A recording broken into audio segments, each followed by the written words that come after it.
Hi, this is Mr. Payton. Welcome to Standing on Their Shoulders.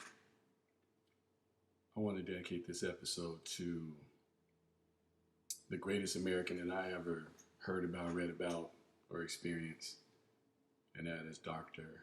Martin Luther King Jr. As I've shared, when I first learned about civil rights, it didn't make sense to me. You know, we were asking for things that I thought we should already have. And so I didn't necessarily see the value in it. I was watching people get killed, lynched, all kinds of things. I was like, so what are we fighting for? I know that may sound weird, but I'm talking about as a kid, man. It just, when you look on TV and you're seeing people get beat up and water hoses and dogs and all this stuff and being spit on, rocks thrown at, all that's like why are we going through that? Why don't we just stay in our own neighborhoods, whatever.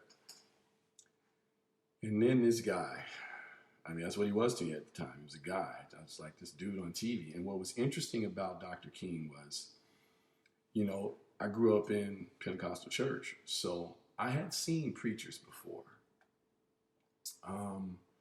Unfortunately, I have to say that living in Arizona, I had never seen a black public speaker or a politician or anything along those lines. That doesn't mean that there weren't any, but I don't recall ever seeing any at a young age. So here comes this guy on TV. And so when I was watching him, I was like, well, he looks kind of like a preacher or a pastor. He doesn't have the little deal on his shirt, or doesn't look like he's at a church. He's just outside talking. Like, what's he talking about? And I just remember the command of language that he had. I remember the passion that was in his voice. And I just remember him talking about things that I had never heard anybody talk about. Like, for him to be on the nonviolent side of things, that was new to me. Again, I grew up hearing about like the Panthers and stuff like that. So I kind of didn't understand where he was coming from, and then there was Malcolm X, and I was like, he's not like him. And as I got older and started to read about the things that he did and what he sacrificed, including and let me say this the right way, he sacrificed having probably a stronger family, a better relationship with his wife for this cause that he thought was that important. And I know that might be controversial to say now, but when I look at it, that's what I see. I see someone who said, look, even at the cost of my relationship to my wife, even at the cost of, a stronger family and a more present father, he had this thing that just gnawed at him. He just had to do. And I'm sure people who are of his family, have a different opinion of this. And I mean no disrespect or anything like that. But someone that committed to a cause, I had never seen anything like that before. I come from a single parent home, so seeing a man committed to anything was a big deal to me. And again, so as I've gotten older and just read more and more about, his different speeches and his disagreements with other groups and things like that, I just have come to believe that he embodies everything that I wanted to be without even knowing it. It's not like I got up one morning and said, I want to be like Dr. King. But what I have done, again, as an educator, as a counselor, coach, and all these other different titles that I have, I've just tried to encourage people.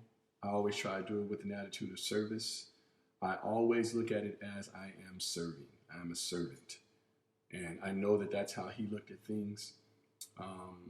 Like him, I'm trying to be more like Jesus every single day. Again, not something that's popular for people to say, but I could care less because that's how I choose to live my life. And I just can't help but wonder if my generation will see anyone like him. Now, as I sit here saying that in 2023, I've had the experience of seeing a black president. And his position and what he accomplished and what he represents for me personally is quite different than Dr. King.